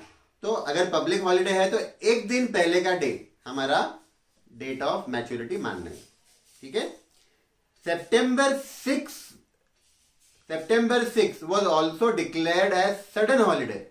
इमरजेंसी सडन हॉलीडे रहता है बेटा, तो हम लोग एक दिन बाद का डे लेते हैं, राइट। चलो स्टार्ट करते हैं। अब आंसर देखना बेटा, ड्यू डेट फाइंड आउट किया है हमने ड्यू डेट फाइंड किया है, मंथ्स ऐड कर दिए, 3 दिन ग्रेस के ऐड कर दिए, राइट। तो बेटा ये 5 ड्यू डेट हमारे आए। इसमें देखना बेटा, ये जो फोर्थ वाला है ना, फोर्थ वाला है बेटा, इसका एक्चुअल 15 अगस्त आया हुआ है। इसका एक्चुअल आंसर आया हुआ है बेटा 15 अगस्त। हम लोग एक बार चेक करेंगे, देखना। 12 जून में बेटा आप लोग 2 महीने ऐड कर लो, 12 अगस्त हो जाएगा। 3 दिन ग्रेस के ऐड कर लो तो 15 अगस्त हो जाएगा। अब 15 अगस्त हॉलीडे है बेटा, पब्लिक हॉलीडे है, तो हमने 14 लिया हुआ है। ठीक है, उसके बाद देखना बेटा, base date earliest due date लेने का, प्रेफरेबली। हाँ, अर्लीस्ट ड्यू डेट, तो हमारे पास जो 5 ड्यू डेट है बेटा उसमें से 12 जुलाई जो है ना वो अर्लीस्ट ड्यू डेट है। ठीक है, ये हम लोग ले लेंगे। अब वही रूल हमारा, नंबर ऑफ डेज काउंट करना है बेस डेट से तो ड्यू डेट तक, राइट। देखना बेटा, 12 जुलाई से 14 सितंबर तक 54 डेज होते हैं। 12 जुलाई से 8 सितंबर तक 58 डेज होते हैं, राइट। मैं आपको एक करके बताता हूँ, फिर बाकी के आप लोग ट्राई करना, राइट। अब 12 जुलाई से बेटा मुझे 4 सितंबर काउंट करना है ना, तो बहुत सिंपल है। आपने पहले क्या करना, जुलाई में कितने दिन बचे हैं वो देख लेना। 14 डेज, 12 डेज तो जुलाई के हो गए बेटा, जुलाई में कितने डेज बचे हैं देख लो। तो जुलाई 31 डेज का मंथ है, 12 दिन तो उसमें ऑलरेडी हो चुके हैं बेटा, तो 19 डेज बचे हैं, राइट, जुलाई के। और अगस्त के बेटा 31 और सितंबर के 4, क्योंकि हमको 4 सितंबर तक ही काउंट करना है ना। अभी तीनों डेज प्लस करके देख लो, 30, 40, 50, 54 डेज आएगा बेटा, राइट। वैसे ही आपको बेस डेट से ड्यू डेट तक सारे नंबर ऑफ डेज काउंट करने हैं। डेज काउंट कर लिया बेटा, अमाउंट दिया हुआ है सारे बिल्स का, same rule, number of days को आप अमाउंट से मल्टीप्लाई कर लो बेटा, प्रोडक्ट मिल जाएगा, राइट। मैंने क्या बताया था, इसको ए नाम दे देना, इसको बी नाम दे देना, इसको ए मल्टीप्लाइड बाय बी, राइट। अब प्रोडक्ट का टोटल सम कर लो, अमाउंट का भी सम कर लो, तो मुझे सारे बिल्स रिसीवेबल का प्रोडक्ट मिल गया बेटा 4,49,500 और सारे बिल्स रिसीवेबल का अमाउंट मिल गया, सम मिल गया 14,000, राइट। सिमिलरली जो बिल्स पेएबल है बेटा उसके ड्यू डेट्स पहले फाइंड कर लो, टर्म ऐड कर लो, 3 दिन ग्रेस के ऐड कर लो। हाँ, अब इसमें देखना बेटा, इसमें देखना ये जो ये है हमारा जो सेकेंड जो है ना बेटा ड्यू डेट, ये एक्चुअली आ रहा है 6/9/2016। हम लोग चेक करेंगे बेटा एक बार, देखना। थर्ड जून बिल्स पेएबल का सेकेंड बिल देख रहे बेटा हम लोग, हाँ ये वाला। तो 3 जून उसमें 3 मंथ्स ऐड कर दो, 3 सितंबर हो गया, 3 दिन ग्रेस के ऐड कर दो तो 6 सितंबर हो गया बेटा। नीचे नोट में क्या दिया हुआ है, 6 सितंबर सडन हॉलीडे आ गई थी, है ना, जो हमको बहुत पसंद है बेटा। इमरजेंसी हॉलीडे आ गई तो बहुत पसंद है हमको, है ना। तो अगर ऐसी कोई हॉलीडे आती है, ठीक है, पर कोई अच्छे रीजन की वजह से आना चाहिए, हाँ, कोई खराब रीजन की वजह से नहीं आना चाहिए, ठीक है। तो हम लोग क्या करेंगे बेटा, एक दिन बाद का डे ले लेंगे। हाँ, तो दैट्स वाई हमने क्या किया बेटा, 6th आया था पर हमने 7th लिया हुआ है, ठीक है। अब आपको याद ये रखना है यहाँ पे कि जो बेस डेट हमने पहले लिया हुआ है वही बेस डेट यहाँ कैरी ऑन होगा, आपको नया बेस डेट कैलकुलेट करना नहीं है। दोनों टेबल के लिए सेम बेस डेट रहेगा, राइट। तो 12 जुलाई से 1 अगस्त तक काउंट करो बेटा, 20 डेज आते हैं। 12 जुलाई से 7 नवंबर तक काउंट करो, 57 डेज आता है। 12 जुलाई से 12 जुलाई, 12 जुलाई से 12 जुलाई, तो 0 डेज आ गया बेटा, है ना। अब नंबर ऑफ डेज को अमाउंट से मल्टीप्लाई कर लेंगे बेटा, तो प्रोडक्ट आ जाएगा। इसको भी वैसे ही कर सकते हैं हम लोग, number of days A, amount को बी नाम दे दो, ए मल्टीप्लाइड बाय बी कर लिया बेटा, प्रोडक्ट आ जाएगा। अब प्रोडक्ट का सम कर लेंगे हम लोग, 2,11,000, सारे अमाउंट का सम कर लेंगे बेटा, 11,000 हो जाता है। अब हमारे पास दोनों टेबल के अंदर सम ऑफ प्रोडक्ट है, राइट। हम क्या करेंगे बेटा, 4,49,500 में से 2,11,000 माइनस कर देंगे, तो हमको मिल जाएगा चेंज इन प्रोडक्ट। 14,000 में से 11,000 माइनस कर देना, राइट, तो 3,000 मिलेगा, वो चेंज इन अमाउंट है, ठीक है। अब हमारा फॉर्मूला बेटा बहुत सिंपल फॉर्मूला है एडीडी का, है ना। थोड़ा यहाँ पे आंसर कॉम्प्लिकेटेड दिया है, मैं आपको सिंपल बताता हूं। एडीडी हमारा बेस डेट, फॉर्मूला है बेटा base date plus change in product. Change मतलब दोनों प्रोडक्ट कॉलम का डिफरेंस,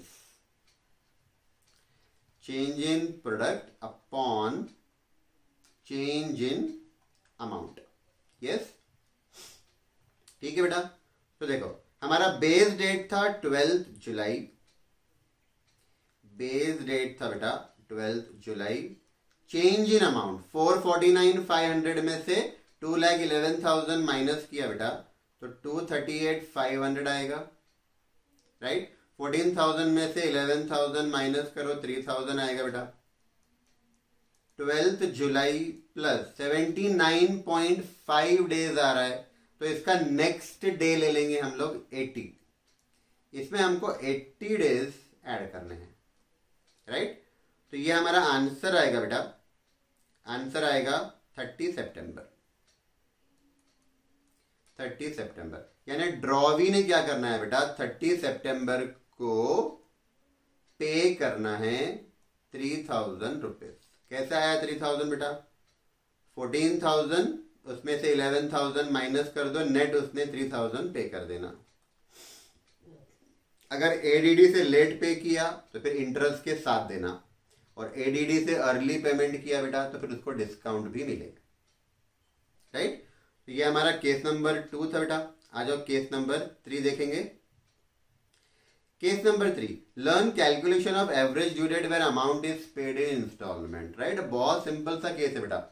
यहाँ पे क्या होता है, मान लो कि हमने किसी से लोन लिया है, राइट, और हमको वो लोन, मान लो मैंने लोन लिया है, राइट, और मुझे वो लोन लौटाना है, रिपेमेंट करना है 5 इंस्टॉलमेंट्स में, राइट। लोन मैंने आज ले लिया, अब मुझे वो लोन को फ्यूचर में वापस करना है बेटा 5 इंस्टॉलमेंट्स में। मैं चाहता हूं कि वो 5 इंस्टॉलमेंट्स में नहीं देकर सारा लोन का पैसा एक ही दिन एक साथ दे दूं, राइट। तो वो जो डे आएगा उसको मैं बोलूंगा एवरेज ड्यू डेट, ठीक है। तो इसमें क्या होगा बेटा, कुछ इंस्टॉलमेंट्स में पहले दे दूंगा, कुछ इंस्टॉलमेंट्स लेट दे दूंगा, राइट। लेकिन फिर भी मुझे इंटरेस्ट वगैरह कुछ देना, उस दिन अगर पे कर दिया, राइट, तो उस दिन के पेमेंट के वजह से एक्स्ट्रा इंटरेस्ट को देना नहीं पड़ेगा। हाँ, आपने लोन लिया है बेटा, आपने लोन लिया है, तो लोन की डेट से जितना लेट आप पे कर रहे हो वो इंटरेस्ट तो देना पड़ेगा, एक्स्ट्रा इंटरेस्ट को देना नहीं पड़ेगा, ठीक है। अब ये केस समझना कैसे करेंगे बेटा, तो केस नंबर 3, हाँ, for settling of loan given on installment, ठीक है। अब इसका बेस डेट क्या रहेगा, हाँ, तो आपको यहां पे ये चीज याद रखनी है बेटा, स्टार डाल के रखो। पहले दो केसेस में बेटा जो बेस डेट था, मैंने बोला था 365 में से आप कोई भी डे ले लो, प्रेफरेबली आपने अर्लीस्ट ड्यू डेट लेना है। लेकिन थर्ड केस में आपको 100% ऑलवेज आपको बेटा जो डेट ऑफ लोन है वही ड्यू डेट लेना है, वही बेस डेट लेना है। आई रिपीट, थर्ड केस में जो बेस डेट है ना वो आपका डेट ऑफ लोन रहेगा। ठीक है, तो बेस डेट मैंने डेट ऑफ लोन ले लिया। अब मुझे करना क्या है बेटा, देखो मैं एक छोटा सा एग्जांपल देता हूं, आपको समझ में आ जाएगा बेटा। केस नंबर 3, ठीक है, केस नंबर 3 में बेटा समझो जो इंस्टॉलमेंट्स है ना, जो इंस्टॉलमेंट्स है बेटा, अगर वो इक्वल है, अगर इक्वल इंस्टॉलमेंट्स है तो हम शॉर्टकट मेथड यूज करेंगे, हम लोग शॉर्टकट मेथड यूज करेंगे बेटा। लेकिन अगर मेरे इंस्टॉलमेंट्स अनइक्वल है, राइट, तो मुझे average due date method use करना है। अगर मेरे इंस्टॉलमेंट्स इक्वल है तो मैं शॉर्टकट मेथड भी यूज कर सकता हूं, और आप चाहो तो एवरेज ड्यू डेट मेथड भी यूज कर सकते हो, कोई भी। लेकिन अगर आपके इंस्टॉलमेंट्स अनइक्वल है बेटा तो आपको एवरेज ड्यू डेट मेथड से ही करना पड़ेगा, वही अपने 4 कॉलम बनाकर। यहाँ पे शॉर्टकट से आप नहीं कर सकते हो। ठीक है, तो फिर थर्ड केस में आपको ये याद रखना है कि अगर मैं लोन का इंस्टॉलमेंट जो देने वाला हूं वो सारे इंस्टॉलमेंट सेम है। मान लो बेटा मैंने 5 लाख का लोन लिया है और मुझे वो 5 लाख लौटाने हैं, रिपेमेंट करना है 5 इक्वल इंस्टॉलमेंट्स में, मतलब 1 लाख 1 लाख 1 लाख के 5 इंस्टॉलमेंट मुझे देने हैं। तो इक्वल इंस्टॉलमेंट है बेटा, तो मैं शॉर्टकट मेथड भी कर सकता हूं, यूज कर सकता हूं, और एडीडी मेथड भी यूज कर सकता हूं। ठीक है, लेकिन मान लो मैंने 5 लाख का लोन लिया है बेटा, मुझे पहला इंस्टॉलमेंट 2 लाख वापस करना है, दूसरा 1 लाख वापस करना है, राइट, तीसरा 1 लाख वापस करना है, चौथा भी 1 लाख वापस करना है। तो अनइक्वल हो गया ना बेटा, 2 लाख 1 लाख 1 लाख 1 लाख अनइक्वल हो गया, तो मुझे एवरेज ड्यू डेट मेथड ही यूज करना पड़ेगा, आप शॉर्टकट मेथड यूज नहीं कर पाओगे। ठीक है, तो केस नंबर 3 में हमको ये चीज ध्यान में रखना है। अब समझो बेटा कि आप चाहते हो कि शॉर्टकट बिटकट भूल जाओ, है ना, मेरे को एवरेज ड्यू डेट मेथड से करना है। ठीक है, तो कैसे करूं सर मैं, तो बहुत सिंपल है बेटा, तो यही फॉर्मेट मुझे फॉलो करना है, सेम फॉर्मेट। सिंपली आपको याद ये रखना है बेटा कि जो बेस डेट मेरा होगा केस नंबर 3 में वो रहेगा मेरा डेट ऑफ लोन, ये डेट ऑफ लोन रहेगा। बाकी 4 कॉलम आपके सेम वही रहेंगे बेटा।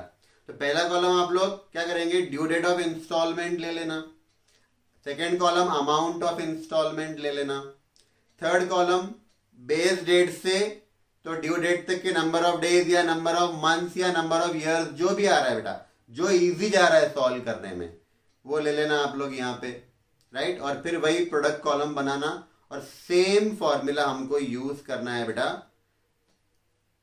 थर्ड केस में भी, राइट।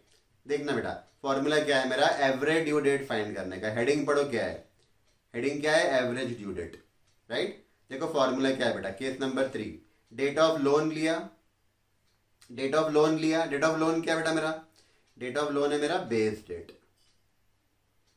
ठीक है। Sum of product upon sum of amount, same formula है, सेम फॉर्मूला। खाली याद रखो बेस डेट मेरी कौन सी रहेंगी बेटा यहाँ पे, जो डेट ऑफ लोन है, ठीक है। अब सबसे बड़ा क्वेश्चन आता है इंटरेस्ट कैसे कैलकुलेट करना, ठीक है। तो मैं आपको बहुत अच्छे से समझा के दूंगा बेटा, आज की क्लास के बाद आप ये कभी नहीं भूलोगे, ठीक है। पहले दो केस में बेटा मैंने आपको बताया था इंटरेस्ट कब देना पड़ेगा ड्रॉवी को, एडीडी से लेट पे किया तो। लोन वाले केस में जब हम लोग एडीडी के दिन हम लोग हमारा सारा लोन का पेमेंट कर रहे हैं, तो जो आपका एडजस्टिंग डेज या एडजस्टिंग मंथ आता है या एडजस्टिंग ईयर आता है बेटा, उतने टाइम का, यानी सिंपल है, देखो ये सम ऑफ प्रोडक्ट और सम ऑफ अमाउंट को डिवाइड करने के बाद जो डेज या जो मंथ या जो ईयर आएगा बेटा, उतना टाइम का इंटरेस्ट आपको देना है कंपलसरी। पहले दो केस में ऐसा नहीं करते थे बेटा हम लोग, पहले दो केस में एडीडी से लेट पे किया तो ही इंटरेस्ट दूंगा मैं, लेकिन थर्ड केस में मैं इंटरेस्ट कंपलसरी दूंगा। क्यों सर, क्योंकि लोन है बेटा, आपने लोन लिया हुआ है, तो आपने अगर लोन एक दिन भी यूज किया है ना, एक दिन का इंटरेस्ट भी देना पड़ेगा, राइट। तो समझो बेटा कि मेरा जो डेट ऑफ लोन है ना, मेरा जो डेट ऑफ लोन है बेटा वो 1 जनवरी है, ठीक है, और ये sum of product upon sum of amount करने के बाद 3 मंथ्स आ रहा है फॉर एग्जाम्पल। तो आप समझो बेटा, डेट ऑफ लोन 1 जनवरी है और आप 3 महीना लेट पे कर रहे हो, 3 महीने का इंटरेस्ट देना पड़ेगा ना बेटा, ठीक है। तो थर्ड केस में आपको याद रखना है, जो हमारा एडजस्टिंग डेज या मंथ आता है ना, उतने टाइम का इंटरेस्ट मुझे पे करना है कंपलसरी, ठीक है। नोट पढ़ना बेटा इसका, लास्ट कॉलम देखना, for the period from date of lending, date of lending मतलब जिस दिन लोन दिया, to the date of ADD, right.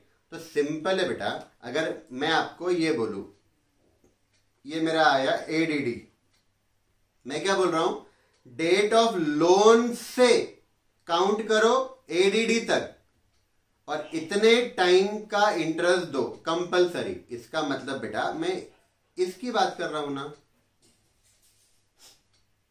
Simple ना। डेट ऑफ लोन से अगर एडीडी तक आप नंबर ऑफ डेज या मंथ्स काउंट करोगे तो क्या आएगा, ये sum of product divide by sum of amount करके जो फिगर आपको मिलेगा बेटा वही आएगा, ठीक है। तो मान लो वो 3 मंथ्स आया, तो 3 मंथ्स का इंटरेस्ट दो कंपलसरी, कंपलसरी देना पड़ेगा। लोन वाला एग्जाम्पल है, ठीक है। इसका एग्जाम्पल देखो बेटा, केस नंबर 3 का एग्जाम्पल देखते हैं।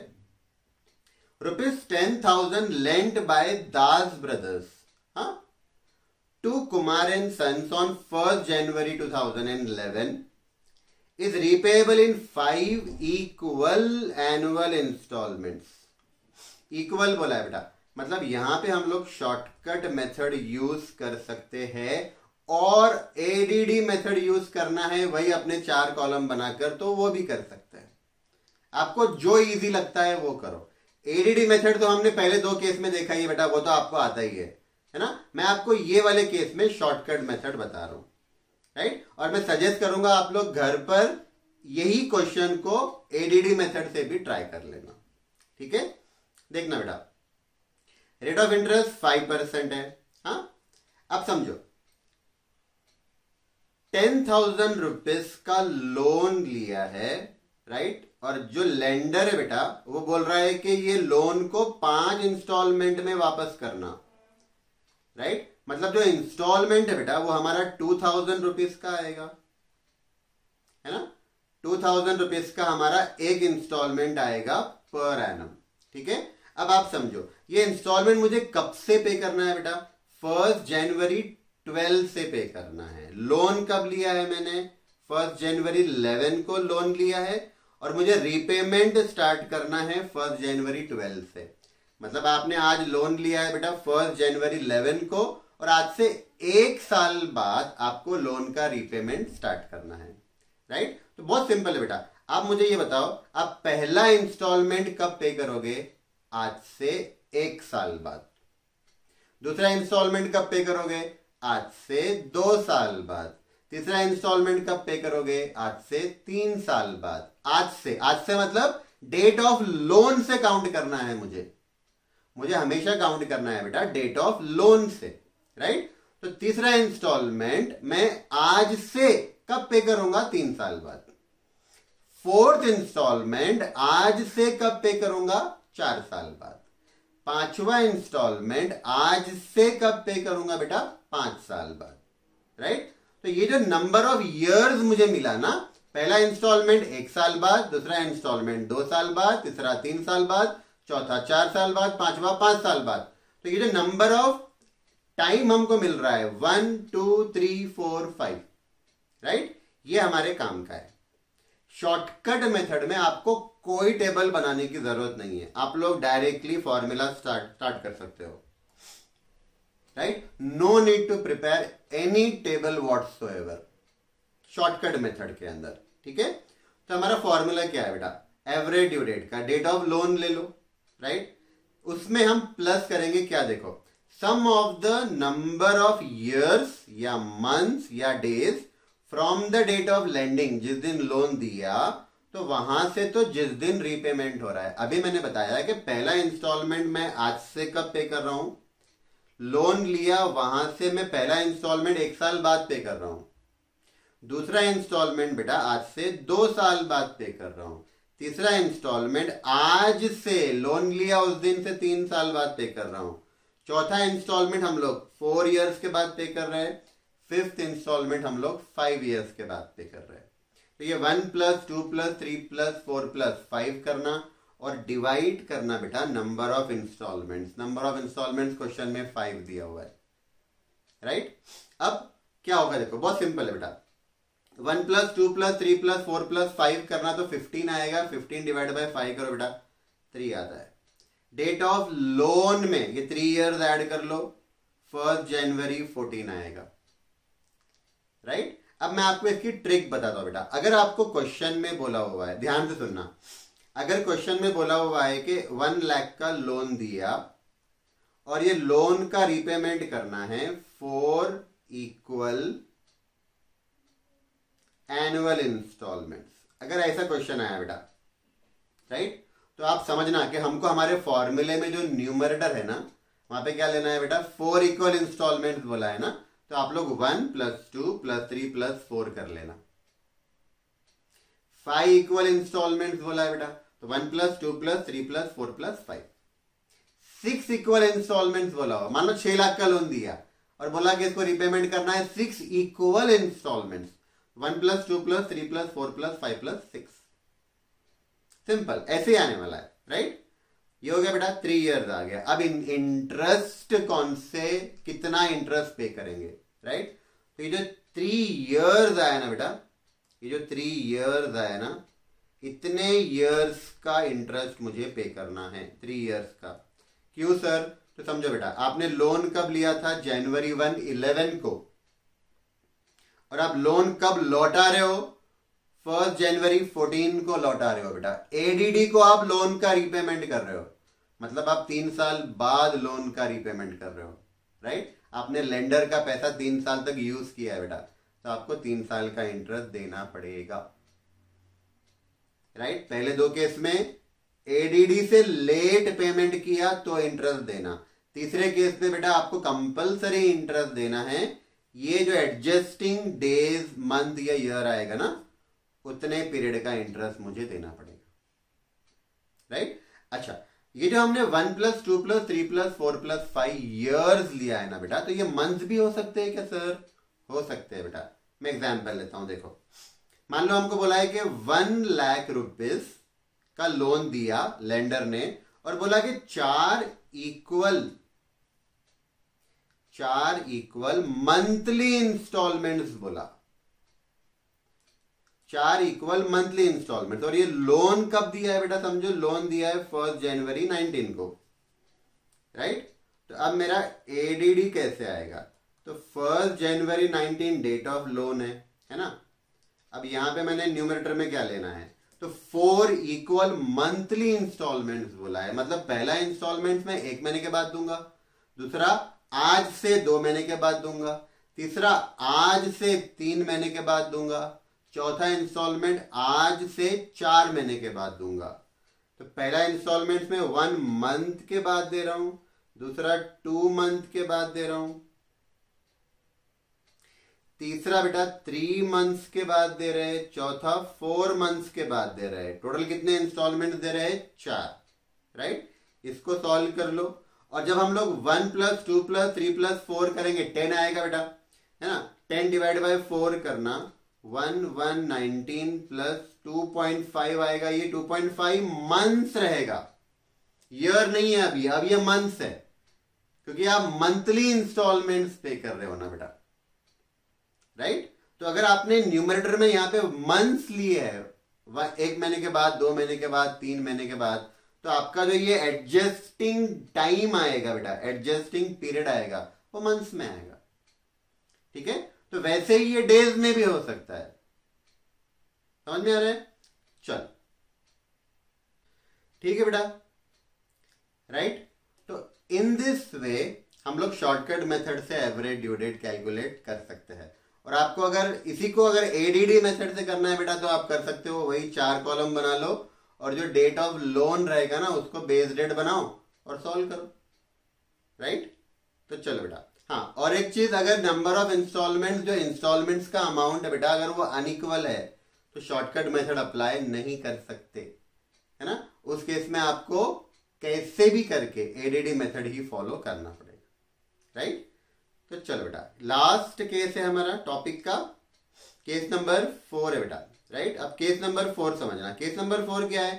पार्टनरशिप फर्म में ये काम में आता है बेटा। केस नंबर 4 पार्टनरशिप फर्म में क्या होता है? पार्टनर होता है।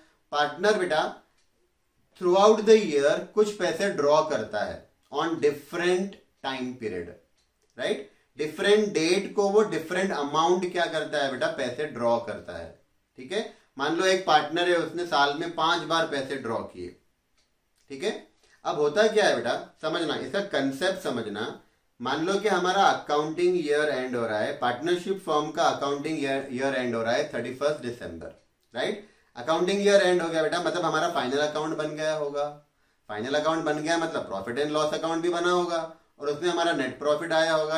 हमने नेट प्रॉफिट सारे पार्टनर को डिस्ट्रीब्यूट कर दिया होगा। अब 31 दिसंबर को बेटा पार्टनर को उसका प्रॉफिट में से शेयर मिल गया। अब 31 दिसंबर को अगर पार्टनर चाहे तो वो पैसा ड्रॉ कर सकता है, कोई प्रॉब्लम नहीं है।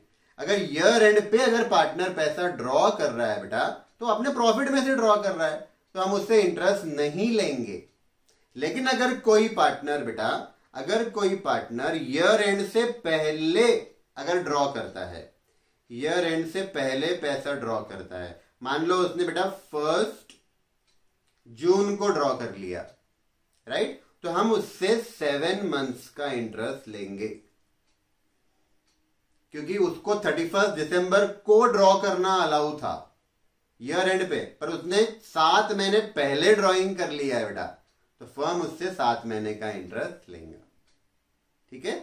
तो ये किस तरीके से करना है बेटा, वो हम लोग देख रहे हैं। तो केस नंबर 4 को भी हम लोग एवरेज ड्यू डेट मेथड से ही कर सकते हैं, ठीक है। इसको सॉल्व करने के बेटा 2-3 मेथड है, आप आपके मॉड्यूल में देख लेना।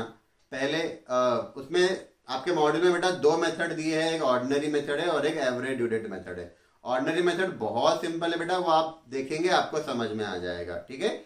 मैं इस क्लास में आपको एक्सप्लेन कर रहा हूं एडीडी मेथड से इंटरेस्ट ऑन ड्राइंग कैसे कैलकुलेट करेंगे, ठीक है बेटा। तो बहुत सिंपल है, कैसे करना है देखो। Case number 4 for calculating interest on drying of partner, ये हम लोग कहां देख रहे हैं बेटा? सुपर समरी टेबल में देख रहे हैं, राइट। केस नंबर 4 यहां पे हम लोग बेस डेट क्या रहेंगे, वही वैलिड क्वेश्चन के मैं बेस डेट क्या लूं बेटा, राइट। तो समझो यहां पे हम अर्लीस्ट डेट ऑफ ड्राइंग ले लेंगे।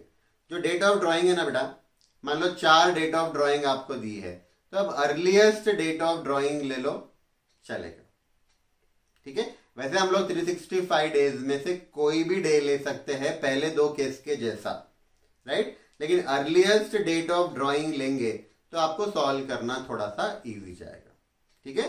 फिर आप लोग क्या करोगे बेटा, वही 4 कॉलम बना लो अपने एवरेज ड्यू डेट के, है ना। यही बेटा 4 कॉलम आप लोग बना लो, ठीक है। पहले कॉलम में हम क्या लिखेंगे? Date of drawing, right. Second column में amount of drawing. Third column में वही बेटा नंबर ऑफ डेज या नंबर ऑफ मंथ्स आएगा, है ना। बेस डेट मैंने क्या लिया होगा? अर्लीस्ट डेट ऑफ इंस्टॉलमेंट लिया होगा। जैसे हम लोग पहले 2 केस में अर्लीस्ट ड्यू डेट लेते हैं, तो ये वाले केस में आप अर्लीस्ट डेट ऑफ इंस्टॉलमेंट ले लेना, ठीक है। और फिर वही बेस डेट से डेट ऑफ इंस्टॉलमेंट तक नंबर ऑफ डेज या नंबर ऑफ मंथ्स यहां पे आ जाएंगे बेटा, है ना। और सेम अमाउंट ऑफ ड्राइंग और वो डेज या मंथ को आप मल्टीप्लाई कर लेना बेटा, आपको प्रोडक्ट मिल जाएगा सेम, ठीक है। अब क्या करेंगे? एडीडी कैसे फाइंड करेंगे? तो बेस डेट ले लो, आपने बेस डेट क्या लिया होगा? अर्लीस्ट डेट ऑफ ड्राइंग लिया होगा, है ना, प्लस वही sum of product upon sum of amount. ADD देखो चारों केस में वैसे ही करना है बेटा, ठीक है। खाली आपको याद क्या रखना है, मैं आपको फिर से रिवाइज करा रहा हूं। क्या आपको सिर्फ 2 चीजें याद रखनी है, बेस डेट कौन सा लू, इंटरेस्ट कैसे कैलकुलेट करो, दैट्स इट, राइट। तो पहले 2 केस में बेटा बेस डेट मैंने क्या बताया था? 365 डेज में से आप कोई भी ले लो, चलेगा, राइट। लेकिन अर्लीस्ट ड्यू डेट लिया तो प्रेफरेबली अच्छा रहेगा, आपको सॉल्व करना इजी जाएगा। थर्ड केस में लोन वाला केस है बेटा, इंस्टॉलमेंट में रीपेमेंट हो रहा था, मुझे एक साथ पेमेंट करना है ना। थर्ड केस में आपने डेट ऑफ लोन ही बेस्ड डेट लेना, राइट। फोर्थ केस में जो आपको 4-5 डेट्स दिए हुई है ड्राइंग की, उसमें से अर्लीस्ट डेट ले लो, ठीक है। आ जाओ, अब इंटरेस्ट कैसे कैलकुलेट करेंगे तो समझना बेटा, मैंने क्या बताया था एग्जाम्पल में, एकदम सिंपल है बेटा, कंसेप्ट समझ लो, आप कभी नहीं भूलेंगे बेटा इसको, राइट। समझो मैंने क्या बताया था बेटा, मान लो यहां मेरा ईयर एंड हो रहा है, हम लोग बुक सारे क्लोज कर रहे हैं बेटा 31 दिसंबर को, राइट। और यहां पे आया मेरा एवरेज ड्यू डेट, ठीक है। से फॉर एग्जाम्पल बेटा मेरा एवरेज ड्यू डेट आया 30 जून। मैंने क्या बताया था, पार्टनर अगर ईयर एंड पे ड्राइंग करता है तो वो अलाउड है, उसका अधिकार है बेटा, उसका राइट है, वो अपने प्रॉफिट में से पैसे ड्रॉ कर रहा है तो कर सकता है, हम उससे कोई इंटरेस्ट नहीं लेंगे। मतलब इस दिन अगर वो ड्राइंग कर रहा है वेल एंड गुड, कोई प्रॉब्लम नहीं है, राइट। लेकिन उसने जो ड्राइंग किया है ना बेटा, उसने जो ड्राइंग किया है ना अलग अलग डे को, वो सारे ड्राइंग्स का एवरेज ड्यू डेट आया 30 जून। मतलब ये समझो बेटा कि जो उसने सारा ड्राइंग किया है ना, वो सारे ड्राइंग की एवरेज ड्यू डेट आई 30 जून, यानी ये समझो कि सारा ड्राइंग उसने 30 जून को किया है, राइट। इसका मतलब बेटा उसने 6 महीना 6 मंथ अर्ली ड्रॉ कर लिया। He was suppose to draw the money on 31 December but he drew the amount on 30 June, जो अपना एडीडी है। तो 6 महीने का इंटरेस्ट लेंगे ना बेटा उससे हम लोग, हाँ। तो रूल क्या है देखो, इंटरेस्ट के लिए कौन से पीरियड का इंटरेस्ट लेंगे हम पार्टनर से, for the period from ADD to the date of accounting year end. ADD को उसने सारा ड्राइंग किया समझना, राइट। वहां से ईयर एंड तक हम उससे इंटरेस्ट चार्ज करेंगे, कंपलसरी करेंगे, राइट। तो चारों केसेस में इंटरेस्ट कैसे कैलकुलेट करना मैं आपको फिर से रिवाइज करा रहा हूं, ध्यान से सुनना। पहले 2 केस में बेटा एडीडी के दिन पे कर रहे हैं ना, कोई इंटरेस्ट नहीं। एडीडी से लेट पे किया, उतने पीरियड का इंटरेस्ट हम ड्रॉवी से लेंगे, राइट। थर्ड केस में बेटा, थर्ड केस में जो अपना लोन वाला केस है, थर्ड केस में अपने जो वो एडजस्टिंग डेज या मंथ्स आता है ना, sum of product upon sum of amount करने के बाद जो अपने को डेज या मंथ मिलते हैं या ईयर मिलता है, उतने पीरियड का आप खाली इंटरेस्ट पर्सन से लोगे, बोरोवर से लोगे, कंपलसरी लेंगे बेटा हम लोग, राइट। और केस नंबर 4 में इंटरेस्ट कौन से पीरियड का लेना, तो एडीडी से ईयर एंड तक जितने मंथ या जितने डेज आ रहे हैं उतना आपको इंटरेस्ट लेना है, ठीक है बेटा। आई होप आपको ये पूरा समझ में आ रहा होगा, हाँ। एक एग्जाम्पल करेंगे लास्ट बेटा हम लोग, आपको कंसेप्ट पूरा अच्छे से समझ में आ जाएगा, ठीक है। आ जाओ, ठीक। लास्ट क्वेश्चन है बेटा, देखना केस नंबर 4 का। Mister Yash and mister Harsh are partners in a firm. They had drawn the following amount from the firm during the year ended 31/3/2016. देखना बेटा हमारा ईयर एंड कब हो रहा है, 31/3/16 को ईयर एंड हो रहा है, राइट। अब समझना, यश का ड्राइंग दिया हुआ है, हाँ, ये भी यश का ड्राइंग है बेटा, ये भी यश का ड्राइंग है। मतलब यश ने 3 अलग अलग डे को ड्रॉ किया हुआ है, राइट। और ये हमारा हर्ष का ड्राइंग है। तो हर्ष ने भी बेटा साल में 3 बार ड्रॉ किया है ऑन डिफरेंट डेट्स।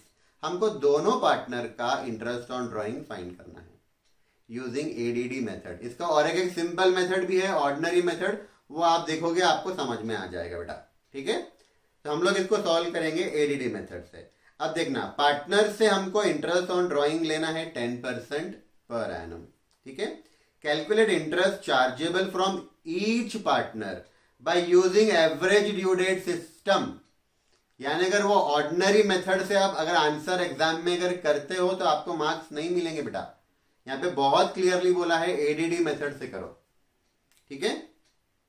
क्वेश्चन में हमको बेस डेट भी दिया हुआ है, इन्होंने क्वेश्चन में बेटा बेस डेट भी दिया हुआ है ना। अब अगर क्वेश्चन में बेस डेट दिया हुआ है तो जो दिया है वही लेके सॉल्व करना पड़ेगा।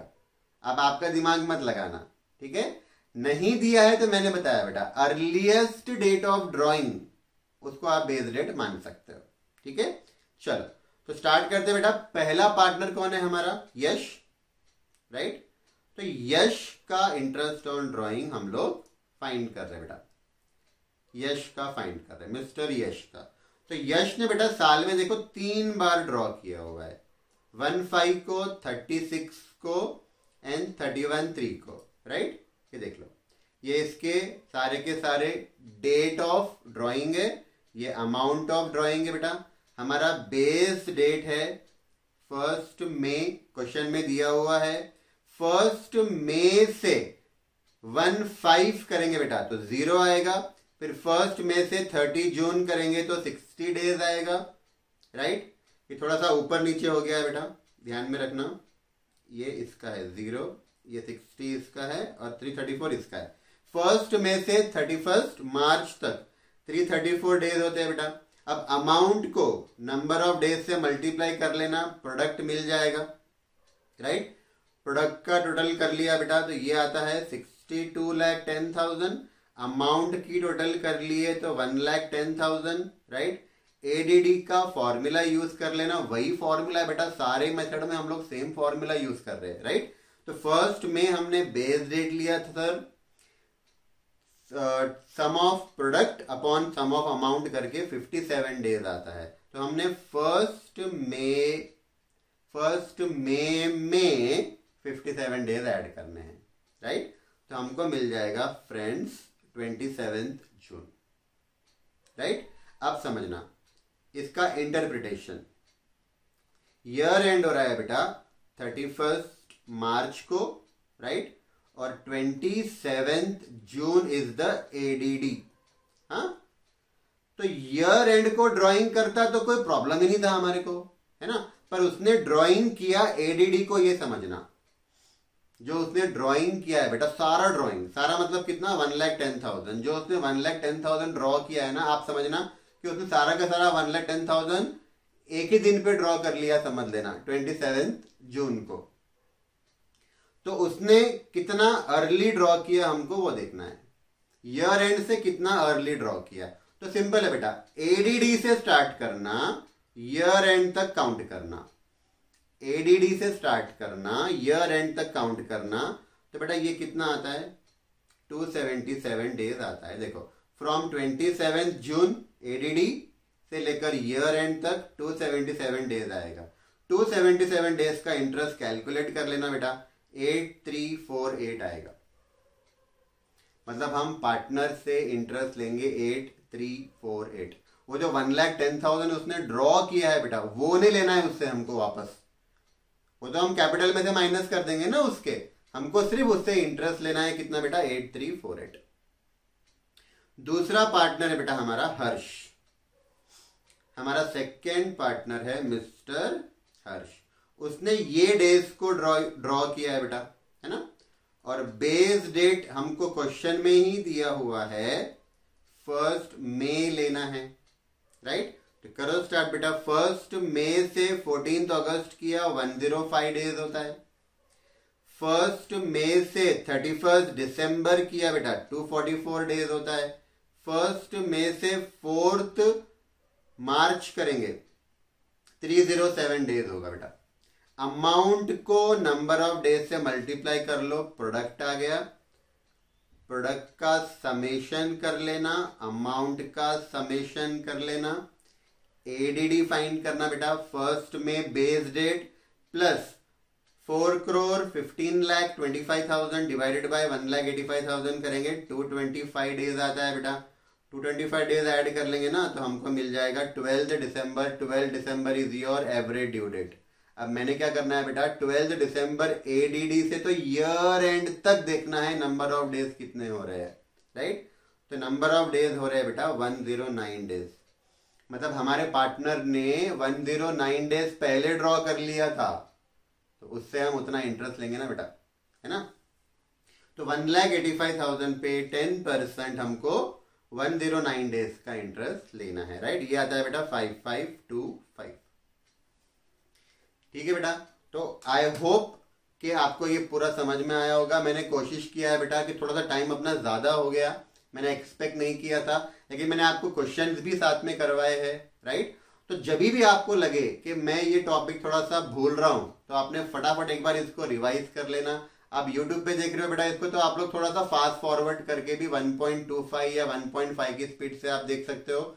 1 आवर में आपका पूरा टॉपिक रिवाइज करना हो जाएगा। ठीक है बेटा, तो चलो, thank you and take care.